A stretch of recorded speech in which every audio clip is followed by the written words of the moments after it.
Power star Pawan Kalyan నటించిన OG box office వద్ద blockbuster talk తో దూసుకుపోతుంది. Pawan style, Sujeeth taking, Thaman music సినిమాని మరో లెవెల్ కి తీసుకెళ్లాయని ఫ్యాన్స్ ప్రశంసలు కురిపిస్తున్నారు. థియేటర్ల వద్ద అభిమానుల హంగామా అద్భుతంగా సాగుతుండగా సెలబ్రిటీలు కూడా ఓజీపై స్పందిస్తున్నారు. ఈ క్రమంలో పవన్ కళ్యాణ్ మాజీ భార్య రేణు దేశాయ్ చేసిన పోస్ట్ సోషల్ మీడియాలో వైరల్ గా మారింది. తన కూతురు ఆద్య గురించి రేణు ఇన్స్టాగ్రామ్లో ఇలా రాసుకొచ్చింది. ఆద్య ఇప్పుడు పెద్దదే. తన అన్న అకీరాతో కలిసి థియేటర్లకు వెళ్ళి నాన్న సినిమా ఓజీని ఎంజాయ్ చేస్తుంది.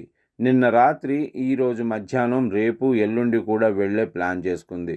ఆద్య తన నాన్న సినిమా చూసి ఆనందపడటం నాకు ఎంతో సంతోషం కలిగించింది. దీంతో పాటు ఆద్య వేసుకున్న ఓజీ టాప్ ఫోటోలు కూడా షేర్ చేసింది. ఆ ఫోటోలలో ఒకదానిపై ఈ లుక్లో ఆద్య, పవన్ చేసిన 2 ఐకానిక్ రోల్స్ మేళవింపుగా కనిపిస్తుంది అని రేణు కామెంట్ చేశారు. పవన్ స్టైల్లో మెడపై చేతులు వేసి ఇచ్చిన ఆ స్టైల్ అభిమానుల హృదయాలను తాకింది. తండ్రి కూతురి బంధాన్ని చూపించే ఈ పోస్టు నెటిజన్లను కూడా కదిలించింది.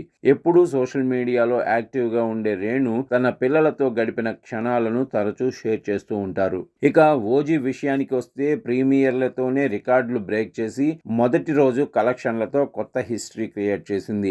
ఏ సర్టిఫికేట్ వచ్చినా మహిళలు కూడా థియేటర్లకు పెద్ద ఎత్తున వస్తూ ఉండటం గమనించాల్సిన విషయం. దసరా సెలవుల సీజన్లో ఇంకా కలెక్షన్లు పెరగటం ఖాయం అని ట్రేడ్ వర్గాల టాక్. చాలా రోజుల తర్వాత పవన్ బ్లాక్ బస్టర్ కొట్టడంతో అభిమానులు మాత్రమే కాకుండా కుటుంబ సభ్యులు కూడా హర్షం వ్యక్తం చేస్తున్నారు.